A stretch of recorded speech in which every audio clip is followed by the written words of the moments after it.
उद्धव ठाकरे यांची सामना या वृत्तपत्राच्या यूट्यूब चॅनलसाठी जी ती मुलाखत ऑनर झालेली आहे आणि संजय राऊत यांनी ती मुलाखत घेतलेली आहे। पण या मुलाखतीतले काही महत्त्वाचे मुद्दे त्या संदर्भात बोलण्यासाठी आपल्यासोबत काँग्रेसचे प्रदेशाध्यक्ष हर्षवर्धन सकपाळ सर सर सगळ्यात पहिला प्रश्न हा आहे की राहुल गांधी सतत जो मुद्दा मांडतात तो म्हणजे 60 लाख मतदान महाराष्ट्रात वाढलं।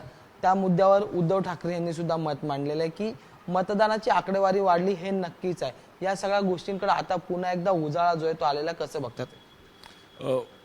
या राहुल गांधींनी निवडणुका झाल्या मतांची चोरी करून हे सरकार सत्तेवर बसलेले अशा प्रकारचा जो आरोप केला तो आरोप नव्हता, तर ते तथ्य होतं आणि ते सत्य देखील होतं। आणि या अनुषंगानं सातत्याने निवडणूक आयोगाकडे जाणं, आपलं म्हणणं मांडणं, त्याच्यासाठी पुरावे देणं, ही सर्व प्रक्रिया ही काँग्रेसच्या पातळीवरून मोठ्या प्रमाणावर ही सुरू आहे। यामध्ये दरम्यानच्या काळात आपण बघितलं असेल की याच मुद्द्याच्या अनुषंगानं जे आमचे मित्रपक्ष आहेत, महाविकास आघाडीतील 2 घटक पक्ष जे आहेत, संजय राऊत साहेब आणि सुप्रिया सुळे यांच्यासोबत राहुल गांधींनी देखील पत्रकार परिषद ही दिल्ली या ठिकाणी आयोजित केली होती। तदनंतर राहुल गांधींनी आपला वर्तमानपत्रामध्ये लेख लिहित असताना सगळी माहिती ही लोकांच्या समोर ठेवली। नंतर ट्विट देखील राहुल गांधींनी केलं आणि हे सर्व सुरू असताना काँग्रेस पक्षाने 30 मतदारसंघ निवडून त्या ठिकाणी वाढलेलं मतदान, मतदानावर झालेला परिणाम, लोकसभेचं मतदान याचा सगळा आराखडा हा देखील लोकांच्या समोर मांडला। पुढे चालून आज रोजी आम्ही ज्या मतदारसंघात ही थेट स्वरूपाची चोरी झाली आहे, कामठी असेल, मुख्यमंत्री देवेंद्र फडणवीस निवडून आले तो मतदारसंघ असेल आणि इतर मतदारसंघामध्ये आम्ही थेट स्वरूपाची चोरी जी आहे ही पकडून लोकांच्या समोर ती मांडत आहोत। आणि या सर्व प्रक्रियेमध्ये निवडणूक आयोग ही बघायची एक भूमिका घेत असताना आपल्याला आढळतं। आणि जेव्हा जेव्हा काँग्रेस पक्षाने राहुल गांधींनी आरोप केले याचे उत्तर निवडणूक आयोगाने दिलं नाही। दोन्ही गृहमंत्री, देशाच्या गृहमंत्री अमित शहा यांनी पहिले त्याची सर्व उत्तर दिले आणि त्यासोबत देवेंद्र फडणवीस यांनी देखील दिलं आणि नंतरच्या काळात तर फडणवीसांनाही लेख लिहून मी गडचिरोलीत का गेलो वगैरे वगैरे म्हणजे धचा मा करत असताना उत्तर द्यावी लागली।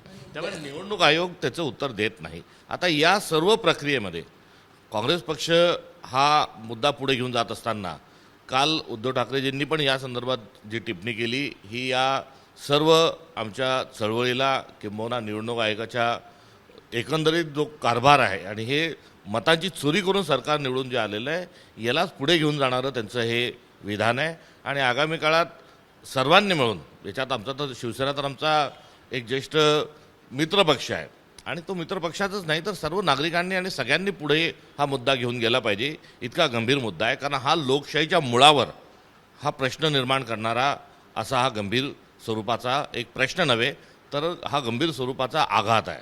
खरं तर तुम्ही एकीकडे सतत म्हणतात आहात की मतदान वाढलं, 6 महिन्यात मतदान वाढलं, 3 महिने। दुसरं, उद्धव ठाकरे यांनी एक खंत सुद्धा सांगितली आहे की लोकसभेला महाविकास आघाडी आम्ही म्हणून निवडणुका लढले, पण विधानसभेला मीपणाची भूमिका आली, मला जिंकायची अशी भूमिका आली आणि त्याचाही फटका जो आहे तो महाविकास आघाडीला लागलेला आहे, असं सुद्धा उद्धव ठाकरे यांनी बोललेलं आहे। याकडे कसं बघतात ते? म्हणजे लोकसभेला जी एकी होती ती विधानसभेला त्याचं दुभाजन झालं असं मत आहे त्यांचं।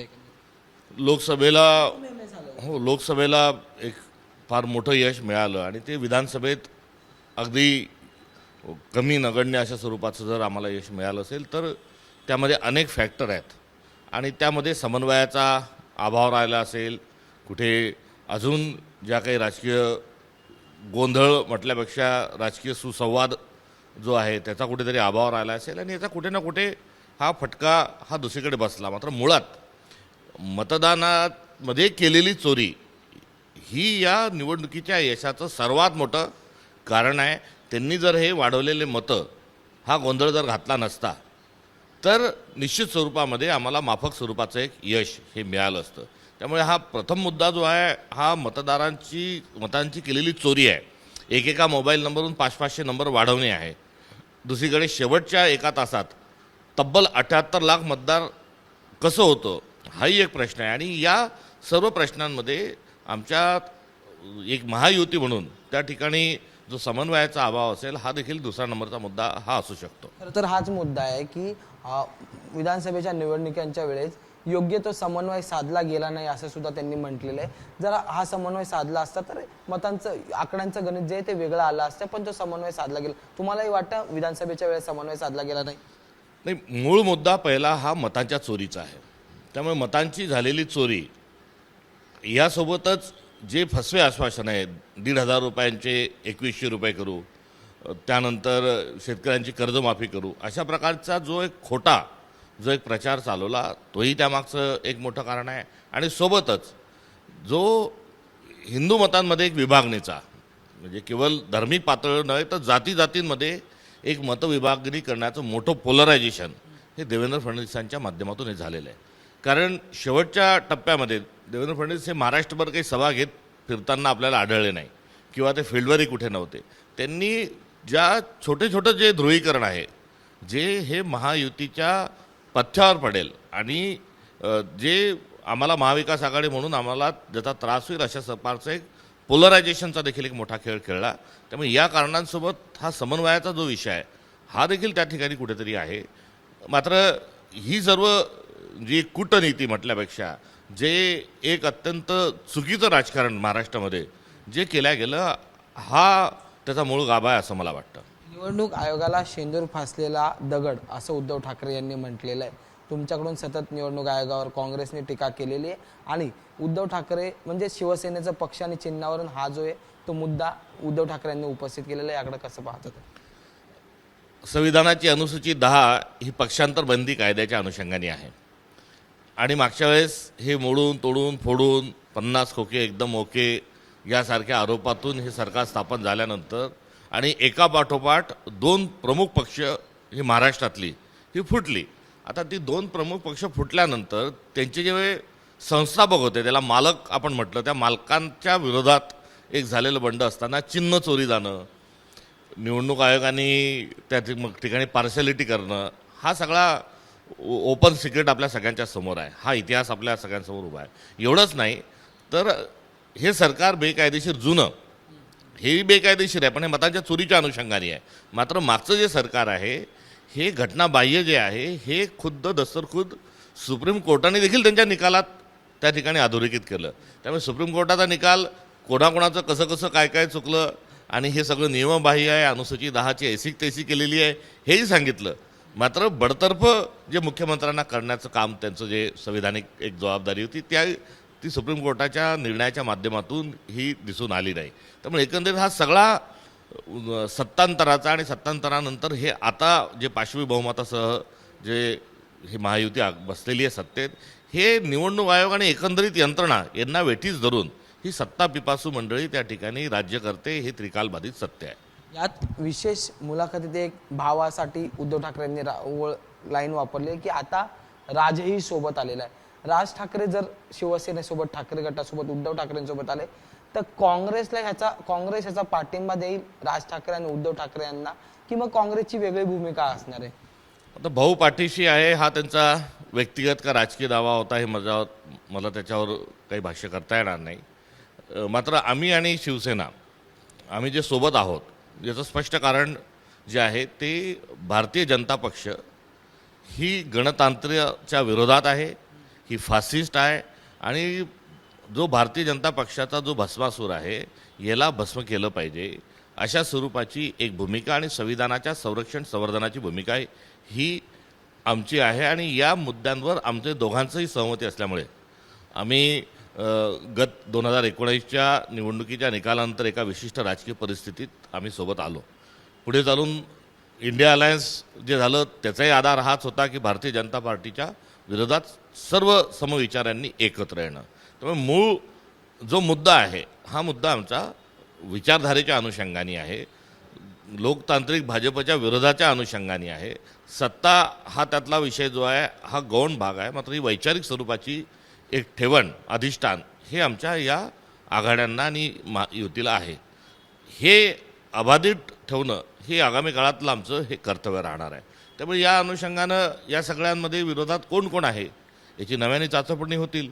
त्यामुळे नवा भिडू कोण हे ठरवण्याचा जो निकष राहील तो स्पष्ट स्वरूपामध्ये जी दादागिरी या देशामध्ये आणि या महाराष्ट्रात जी चालली आहे, गुंडागर्दी तर आपण बघितलीच. हे अधिवेशन जे आहे हे महाराष्ट्राच्या विधिमंडळामध्ये WWF सुरू केल्याबद्दलच मुख्यमंत्र्यांचं अभिनंदन करू शकतो. दुसरं काय काय होणार आहे? किंवा देश पातळीवर आपण जे बघतोय या सर्वाचा जो आशय आहे तो आशय महत्त्वाचा असताना जो मूळ विषय आहे त्याला कुठल्याही स्वरूपाची बगल ही काँग्रेस पक्षाच्या माध्यमातून दिल्या जाणार नाही. आता राज ठाकरेंनी सुद्धा देवेंद्र फडणवीस यांच्या विरोधात भूमिका घेतलेली आहे. ज्यावेळेस देवेंद्र फडणवीस म्हटले की त्रिभाषा सूत्र महाराष्ट्रात लागू करणार, तेव्हा राज ठाकरे काल म्हटले की आम्ही पण बघतो कसं त्रिभाषा सूत्र लागू करणार. आता दुकानं बंद केले, जर त्रिभाषा सूत्र लागू केलं तर शाळा सुद्धा बंद करू. मग राज ठाकरेंच्या या विधानांकडे कसं पाहत? त्यांचा एक स्वतंत्र राजकीय पक्ष आहे. त्यांनी त्यांच्या पक्षाची कशी भूमिका घ्यावी हा त्यांचा विषय आहे. आम्ही त्यांच्या अनुषंगाने कुठे घडलेली जी हिंसा असेल त्याचं अजिबात समर्थन करत नाही. मराठीच्या मुद्द्याच्या अनुषंगानं आम्ही देखील आक्रमक स्वरूपामध्ये मराठी टिकवण्याच्या शिकवण्याच्या अनुषंगानं आम्ही पुढे आहोत. आमची भूमिका आहे आम्ही मारणार नाही, आम्ही मराठी शिकवू, मराठी टिकवू. आणि या भूमिकेसोबत 16 एप्रिलच्या GRच्या दुसऱ्या दिवशीपासून मराठी ही भाषा नाही तर ही संस्कृती आहे आणि महाराष्ट्र धर्म आहे. आणि हिंदुत्व आणि हिंदू राष्ट्र या कारस्थानाच्या अनुषंगानं भारतीय जनता पक्ष हिंदी या ठिकाणी आणून महाराष्ट्राचा गायकपट्टा करू पाहत आहे. ही आमची असणारी त्या संदर्भातली स्वयंस्पष्ट भूमिका आहे. आता देवेंद्र फडणवीस हे सारखी भूमिका बदलतात, त्यामुळे हा संघर्ष अजून पुढे घेऊन जायचा आहे. आम्ही याला काही जो निर्णय रद्द केले तो काही विजय म्हणून आम्ही त्याच्याकडे बघत नाही, कारण धोका टळलेला नव्हता. म्हणून आगामी काळातही आम्ही या विषयाच्या अनुषंगानं बांधील आहोत. ते त्यांच्या पक्षाच्या अनुषंगानं ते त्यांची भूमिका घेतील. साहेब, अगदी शेवटचा प्रश्न आहे. तुम्ही आता बोलताना म्हटलेत की महाराष्ट्राचा गायपट्टा करण्याचा प्रयत्न आहे. दुसरीकडे राज ठाकरे म्हणतात आहेत की महाराष्ट्राची मुंबई तोडून तिला गुजरात सोबत जुळवण्याचा प्रयत्न जे आहे तो सुरू आहे. महाराष्ट्रातून मुंबईला तोडण्याचा प्रयत्न असतो. नेमकं काय चालू आहे? आणि राज ठाकरे जसं म्हणतात आहेत की मुंबईला तोडण्याचं काम सुरू आहे, खरंच असं काही सुरू आहे का?